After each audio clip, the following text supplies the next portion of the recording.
Selamat malam teman-teman. Nah, Hasil diskusi kami mengenai studi inkubabilitas parenteral dan penggunaan antibiotik pada pasien rawat inap di Rumah Sakit Surakarta.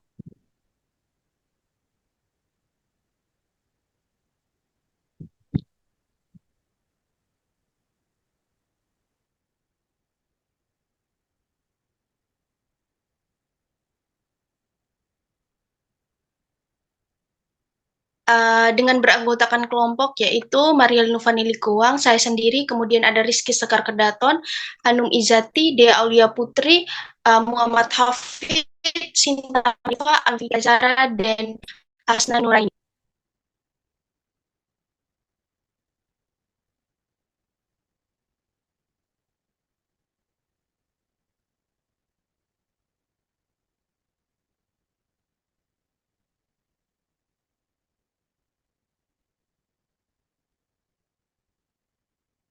Untuk pendahuluannya ini, pada pencampuran sediaan parenteral memiliki beberapa kekurangan. Nah, dari kekurangan ini salah satunya itu kemungkinan terjadinya inkopabilitas obat yang dapat mengganggu stabilitas dan atau efektivitas obat yang dicampurkan.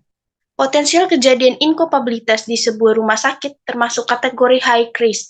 Insiden inkopabilitas di rumah sakit terjadi karena administrasi error pada pelaksanaan dispensing sediaan steril.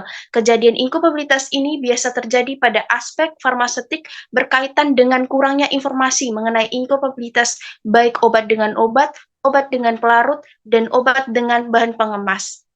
Nah, pada penelitian ini dapat menjelaskan bahwa proses rekonstitusi pada pencampuran obat intravena atau nutrisi parenteral membutuhkan suatu pengawasan dari seorang farmasis.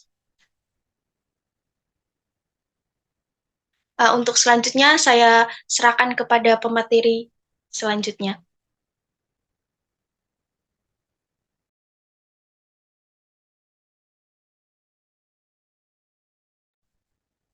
Pada metode, rancangan penelitian ini secara eksperimental dan observasional.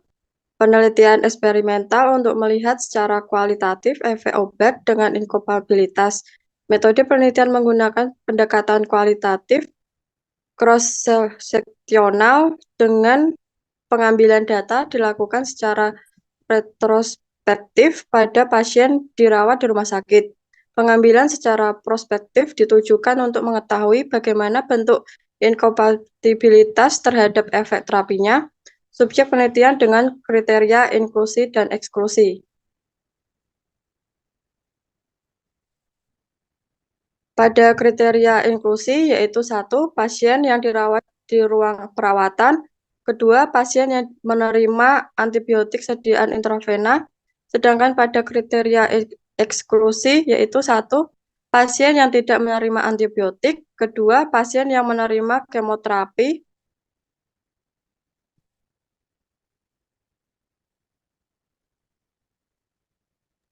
lanjut. dan hemodialisa, dan ICU. Yang ketiga, pasien yang menerima antibiotik hanya secara peroral dan topikal, dan keempat, pasien dirawat dengan tujuan persalinan.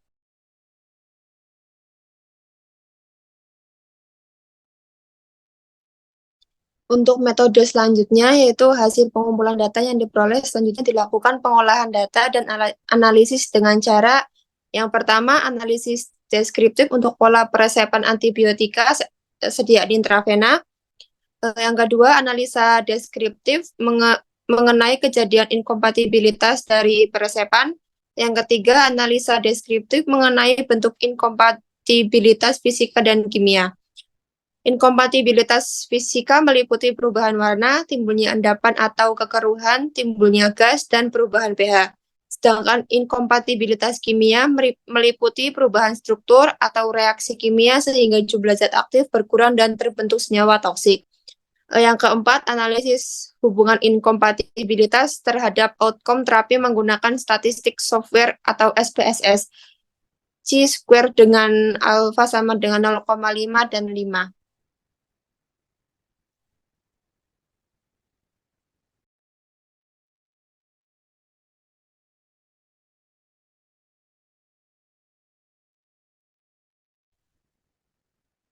Untuk pembahasan didapatkan data pasien rawat inap di Rumah Sakit Dr. Muwardi Surakarta sesuai kriteria inklusi ada 257 pasien.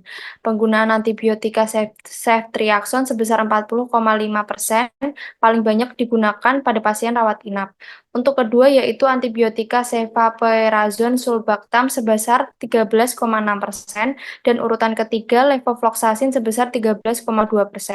Didapatkan hasil pelarut yang digunakan berturut-turut yaitu pelarut NaCl 0,9% sebesar 47,1% dan air untuk injeksi atau water for injection sebesar 22,2%.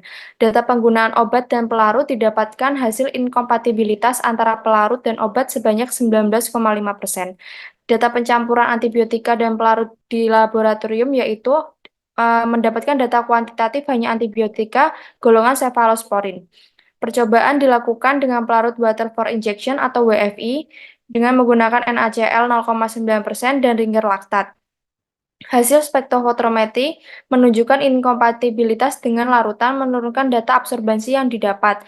Bila terjadi ketidaktepatan dalam pencampuran intravena, dari segi prosedur aseptis, teknik pencampuran, pelarutan, dan penyimpanannya akan menyebabkan pengendapan obat beresiko dapat menimbulkan penyumbatan pada alat injeksi dan dapat membahayakan pasien.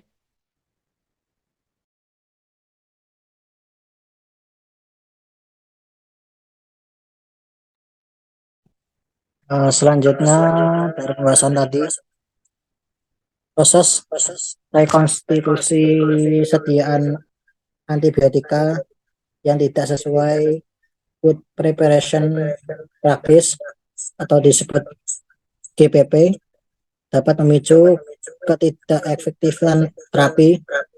Jika berlangsung terus-menerus, dapat menjadi pemicu terjadinya resistensi bakteri terhadap antibiotika tertentu.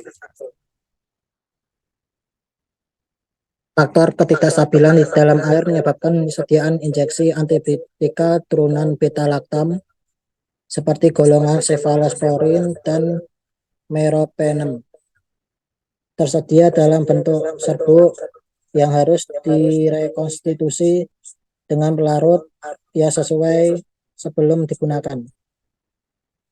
Pelarut yang digunakan untuk pencampuran ini adalah NaCl 0,9%, WFI, dan Ringer laktat.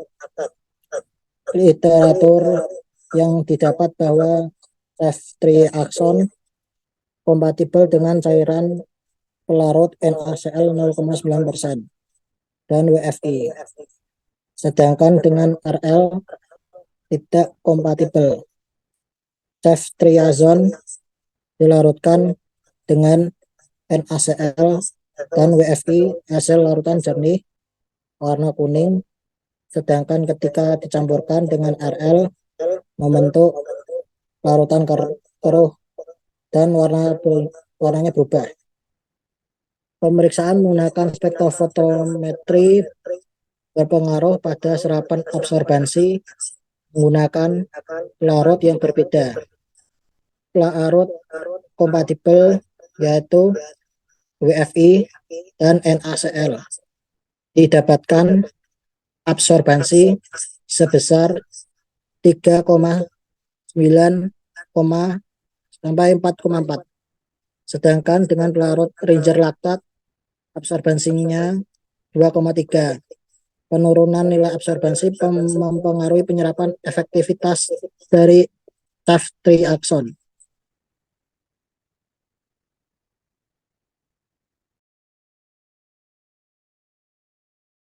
Selanjutnya hasil yang diperoleh dari 104 penggunaan ceftriaxone 20% diantaranya menunjukkan inkompatibilitas. Tetapi hubungan antara inkompatibilitas dengan outcome terapi tidak dapat teramati karena semua data yang diambil dinyatakan sembuh. Jika menghubungkan antara hubungan antibiotika dengan inkompatibilitas, maka hasilnya tidak ada hubungan yang bermakna antara penggunaan antibiotika dengan kejadian inkompatibilitas. Dari nilai P sebesar 0,000 yang kurang dari 0,005, sehingga dapat disimpulkan tidak ada hubungan yang bermakna.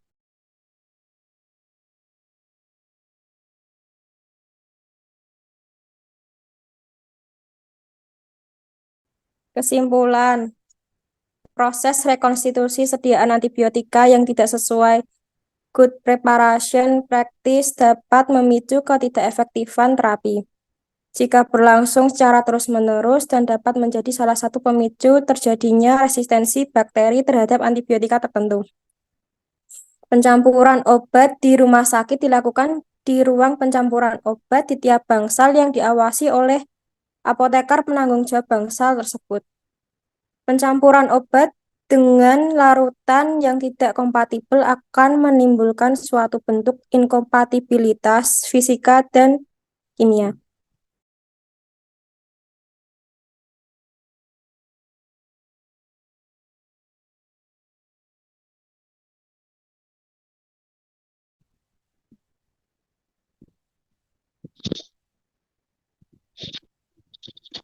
Ceftriaxone yang dilarutkan dengan NaCl dan WFI hasilnya larutan jernih warna kuning. Sedangkan ketika dicampurkan dengan RL membentuk larutan keruh dan warnanya berubah. Pemeriksaan menggunakan spektrofotometri berpengaruh pada serapan absorbensi menggunakan pelarut yang berbeda. Pelarut kompatibel yaitu WFI dan NaCl didapatkan absorbensi sebesar 3,4 dan 4,4. Sedangkan dengan pelarut Ringer laktan, absorbensinya 2,3. Penurunan nilai absorbensi mempengaruhi penyerapan efektivitas dari ceftriaxone.